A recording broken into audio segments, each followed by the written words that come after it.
Rujiatu Neneturi entered politics in 2007, mainly to advocate against female genital mutilation.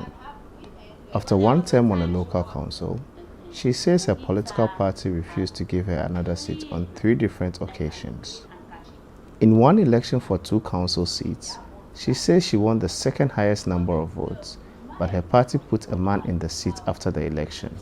I've always made the vote, but the leadership doesn't think I fit into the criteria as they want, because I am looked at like somebody who cannot be vain, and somebody they consider to say, she not just accept things, Female activists in Sierra Leone say that kind of manipulation is keeping the number of women in office down, even after President Julius Maada Bio in January signed a Gender Equality and Women's Empowerment Act, or GEWE, which requires that women hold 30% of all publicly elected seats and government leadership roles.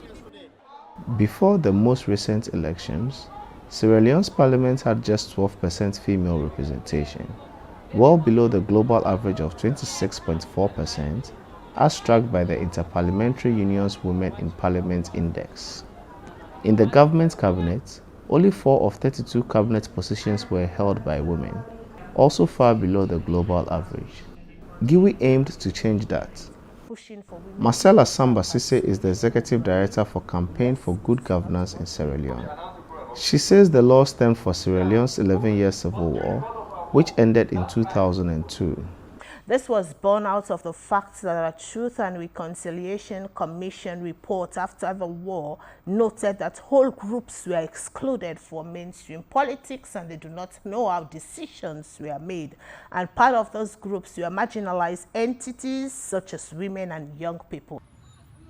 Since the implementation of GEWE this year, female lawmakers were voted into 41 of 135 parliamentary seats, more than double the number in the last parliament.